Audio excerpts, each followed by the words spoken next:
ओम शांति। आज 17 नवंबर 2025 की साकार मुरली। आज बाबा ने कहा, मीठे बच्चे, ये पुरुषोत्तम संगम युग है। पुरानी दुनिया बदल अब नई बन रही है। तुम्हें अब पुरुषार्थ कर उत्तम देव पद पाना है। प्रश्न, सर्वशुल बच्चों की बुद्धि में कौन सी बात सदैव याद रहती है? उत्तर, उन्हें याद रहता कि धन दिए धन न खूटे। इसलिए वो रात दिन नींद का भी त्याग कर ज्ञान धन का दान करते रहते हैं, थकते नहीं। लेकिन अगर खुद में कोई अवगुण होगा तो सर्विस करने का भी उमंग नहीं आ सकता है। ओम शांति। मीठे मीठे रूहानी बच्चों प्रति बाप बेट समझाते हैं। बच्चे जानते हैं परम पिता रोज रोज समझाते हैं। जैसे रोज रोज टीचर पढ़ाते हैं, बाप सिर्फ शिक्षा देंगे, संभालते रहेंगे। क्योंकि बाप के तो घर में ही बच्चे रहते हैं, माँ बाप साथ रहते हैं। यहाँ तो यह वंडरफुल बात है। रूहानी बाप के पास तुम रहते हो। एक तो रूहानी बाप के पास मूल वतन में रहते हो।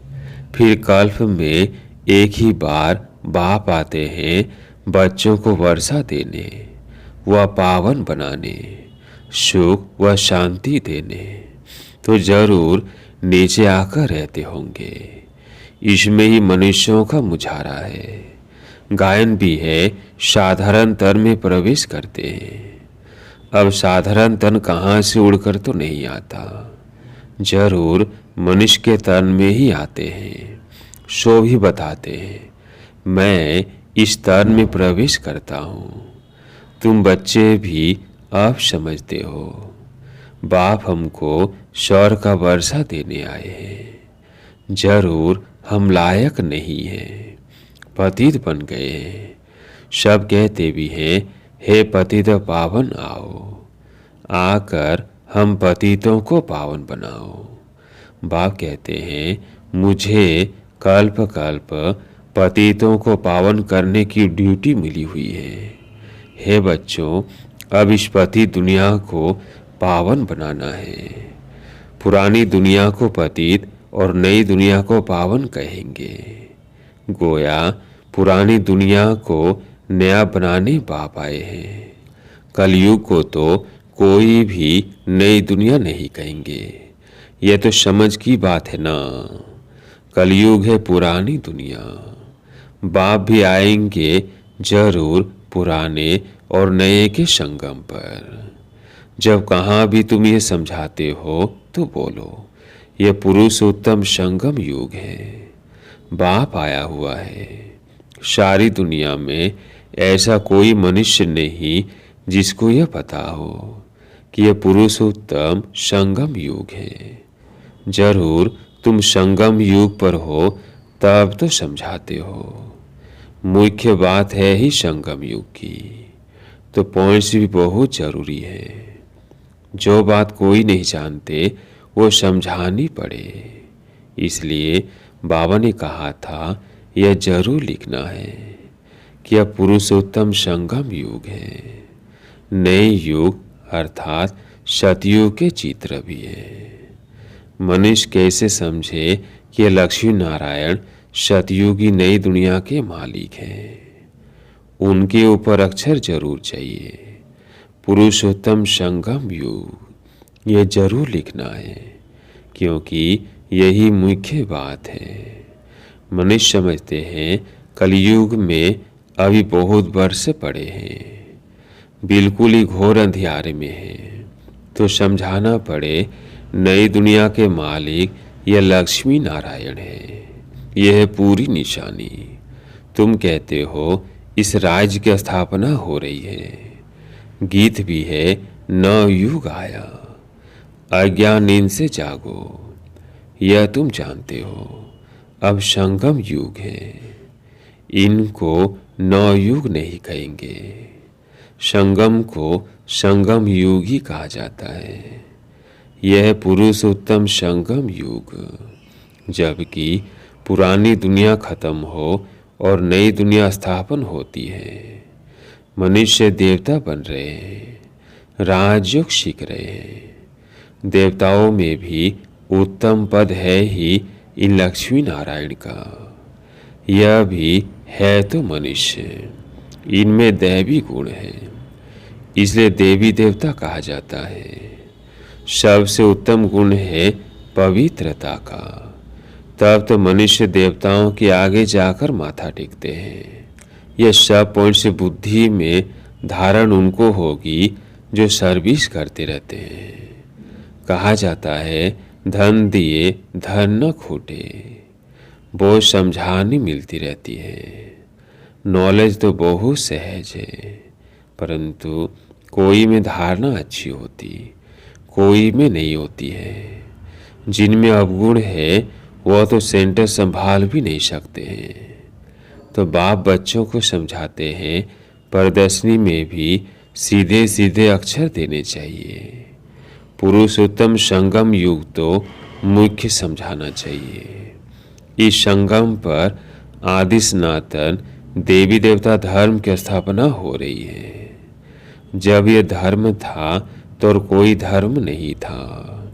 ये जो महाभारत लड़ाई है उनकी भी ड्रामा में नूंद है। यह भी अभी निकले हैं, आगे थोड़ी थे। 100 बरस के अंदर सब खलास हो जाते हैं।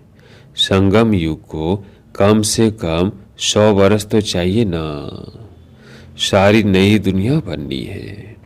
न्यू दिल्ली बनाने में कितना वर्ष लगा?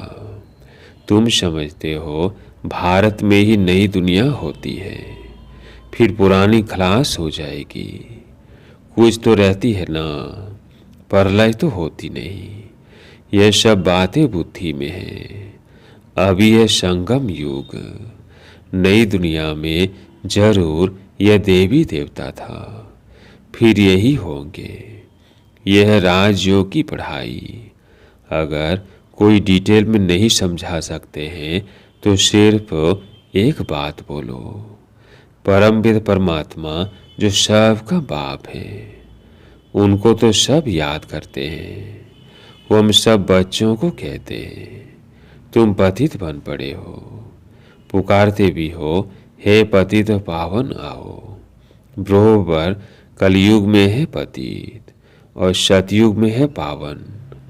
अब परमपिता परमात्मा कहते हैं देह सहित यह सब पति संबंध छोड़ मामेकम याद करो तो पावन बन जाएंगे। ये गीता के ही अक्षर है भी गीता का युग। गीता संगम युग पर ही गाई हुई थी, जबकि विनाश हुआ था।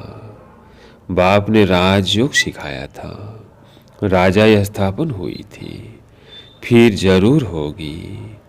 यह सब रूहानी बाप समझाते हैं ना। चलो इस तन में ना आए और कोई में भी आए, समझानी तो बाप की है ना। हम इनका तो नाम लेते नहीं हैं, हम तो सिर्फ बतलाते हैं। बाप कहते हैं मुझे याद करो तो तुम पावन बन और मेरे पास चले आएंगे। कितना सहज है। सिर्फ मुझे याद करो और 84 के चक्र का ज्ञान बुद्धि में हो। जो धारणा करेगा वह चक्रवर्ती राजा बनेगा। यह मैसेज तो सब धर्म वालों के लिए है। घर तो सबको जाना है। हम भी घर का ही रास्ता बताते हैं। पादरी आदि कोई भी हो, तुम उनको बाप का संदेश दे सकते हो। तुमको खुशी का बहुत पारा चढ़ना चाहिए। परमपिता परमात्मा कहते हैं मामेकम याद करो तो तुम्हारे विकर्म विनाश होंगे। सबको यही याद कराओ। बाप का पैगाम सुनाना ही नंबर 1 सर्विस है। गीता का युग भी अब है। बाप आए हैं इसलिए वही चित्र शुरू में रखना चाहिए। जो समझते हैं हम बाप का पैगाम दे सकते हैं तो तैयार रहना चाहिए। दिल में आना चाहिए हम भी अंधों की लाठी बने। यह पैगाम तो कोई को भी दे सकते हो। बीके का नाम सुनकर ही डरते हैं। बोलो, हम शिव बाप का पैगाम देते हैं। परम पिता परमात्मा कहते हैं मुझे याद करो। बस हम किसकी गलानी नहीं करते। बाप कहते हैं मामेकम याद करो। मैं ऊंच तुझ पतित पावन हूँ। मुझे याद करने से तुम्हारे विकर विनाश होंगे। यह नोट करो, यह बहुत काम की चीज है। हाथ पर व बाँह पर अक्षर लिखाते हैं ना, यह भी लिख दो। इतना सी बताया तो भी रहम दिल कल्याणकारी बने। अपने से प्रण करना चाहिए। सर्विस जरूर करनी है, फिर आदत पड़ जाएगी। यहाँ भी तुम समझा सकते हो, चित्र दे सकते हो। यह पैगाम देने की चीज लाखों बन जाएंगे। घर घर में जाकर पैगाम देना है। पैसा कोई दे न दे, बोलो बाप तो है ही गरीब निवाज। हमारा फर्ज है घर घर में पैगाम देना। यह बाप दादा इनसे यह वर्षा मिलता है। 84 जन्म यह लेंगे, इनका यह अंतिम जन्म है। हम ब्राह्मण हैं सो फिर देवता बनेंगे। ब्रह्मा भी ब्राह्मण है। प्रजापिता ब्रह्मा अकेला तो नहीं होगा ना, जरूर ब्राह्मण वंशावली भी होगी ना। ब्रह्मा सो विष्णु देवता, ब्राह्मण है चोटी, वही देवता क्षत्रिय वैश्य और शूद्र बनते हैं। कोई जरूर निकलेंगे जो तुम्हारी बातों को समझेंगे। पुरुष भी सर्विस कर सकते हैं। सवेरे उठकर मनुष्य जब दुकान खोलते हैं तो कहते हैं सुबह का साईं। तुम भी सवेरे सवेरे जाकर बाप का पैगाम सुनाओ। बोलो तुम्हारा धंधा बहुत अच्छा होगा। तुम साईं को याद करो तो 21 जन्म का वर्षा मिलेगा। अमृत वेला का टाइम अच्छा होता है। आजकल कारखानों में माताएं भी बैठ काम करती है। यह बैच भी बनाना बहुत सहज है। तुम बच्चों को तो रात दिन सर्विस में लग जाना चाहिए। नींद हराम कर देनी चाहिए। बाप का परिचय मिलने से मनुष्य धन के बन जाते हैं।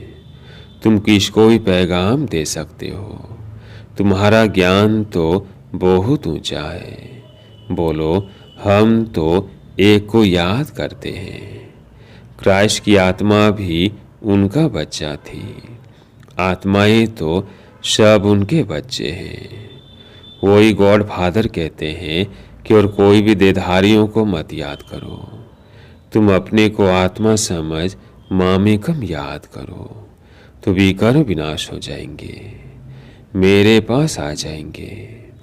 मनुष्य पुरुषार्थ करते ही है घर जाने के लिए, परंतु जाता कोई भी नहीं। देखा जाता है बच्चे अभी बहुत ठंडे हैं, इतनी मेहनत पहुंचती नहीं, बहाना करते रहते हैं।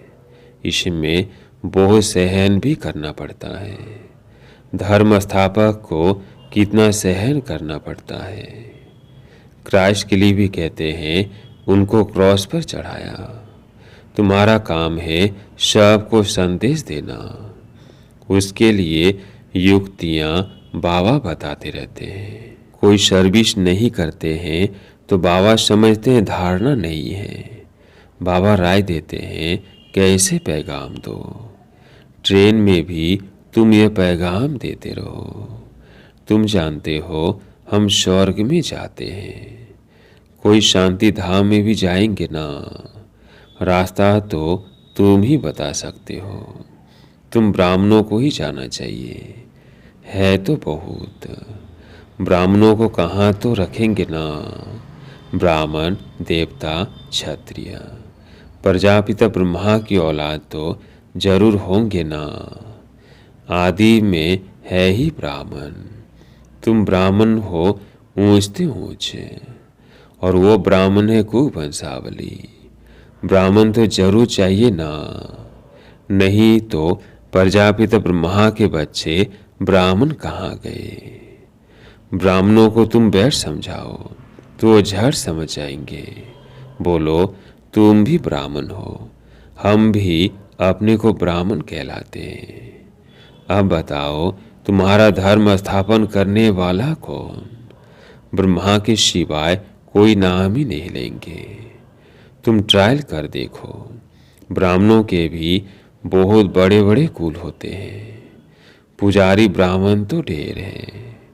अजमेर में ढेर बच्चे जाते हैं। कभी कोई ने समाचार नहीं दिया कि हम ब्राह्मणों से मिले।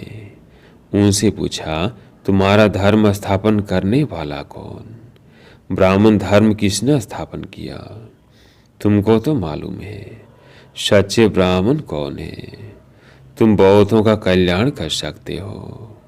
यात्राओं पर भक्ति ही जाते हैं। यह चित्र तो बहुत अच्छा है, लक्ष्मी नारायण का। तुमको मालूम है जगदम्बा कौन है, लक्ष्मी कौन है। ऐसे ऐसे तुम नौकरों भिल्लियाँ आदि को भी समझा सकते हो।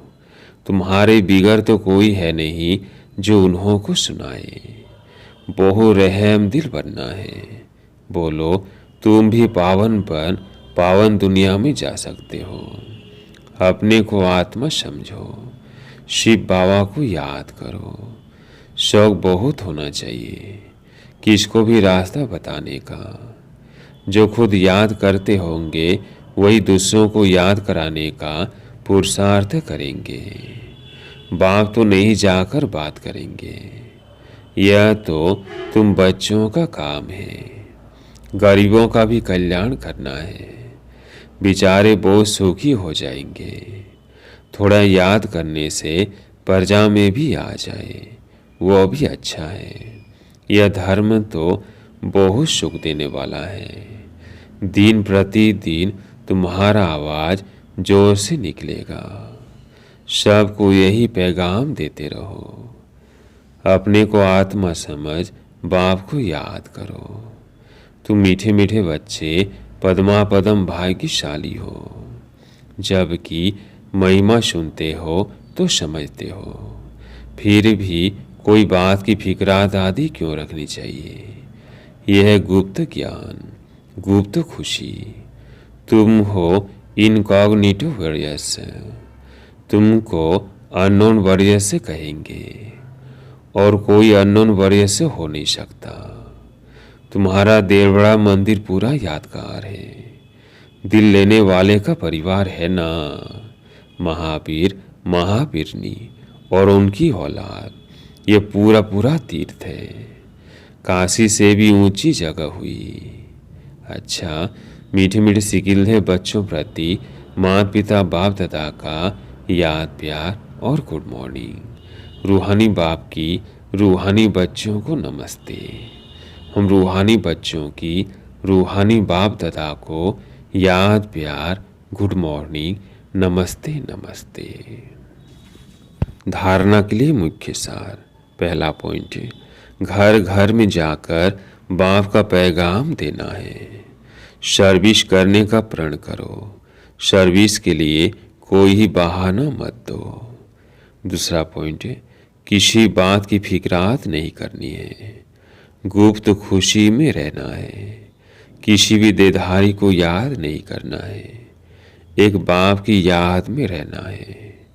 आज प्यारे मीठे बाबा का वरदान, कल्याणकारी बाप और समय का हर सेकंड लाभ उठाने वाले निश्चय बुद्धि निश्चिंत भव। कल्याणकारी बाप और समय का हर सेकंड लाभ उठाने वाले निश्चय बुद्धि निश्चिंत भव। जो भी दृश्य चल रहा है उसे त्रिकालदर्शी बनकर देखो। हिम्मत और उल्लास में रह स्वयं भी समर्थ आत्मा बनो और विश्व को भी समर्थ बनाओ। स्वयं के तूफानों में हिलो मत, अचल बनो। जो समय मिला है, साथ मिला है, अनेक प्रकार के खजाने मिल रहे हैं। उनसे संपत्ति बाण और समर्थिवान बनो। सारे कल्प में ऐसे दिन फिर आने वाले नहीं हैं। इसलिए अपनी सब चिंताएं बाप को देकर निश्चय बुद्धिपन सदा निश्चिंत रहो। कल्याणकारी बाप और समय का हर सेकंड लाभ उठाओ। आज का स्लोगन, बाप के संग का रंग लगाओ तो बुराइयां स्वतः समाप्त हो जाएंगी। बाप के संग का रंग लगाओ तो बुराइयां स्वतः समाप्त हो जाएंगी। आज का व्यक्त इशारा, अशरीरी व विदेही स्थिति का अभ्यास बढ़ाओ। विदेही बनने की विधि है बिंदी बनना। अशरीरी बनते हो, कर्मातीत बनते हो। शव की विधि बिंदी है। इसलिए बाप दादा कहते हैं, अमृत वेले बाप दादा से मिलन मनाते, रू रिहान करते जब कार्य में आते हो तो पहले 3 बिंदियों का तिलक मस्तक पर लगाओ और चेक करो, किसी भी कारण से ये स्मृति का तिलक मिट तो नहीं जाता है। अविनाशी, अमिट और तिलक।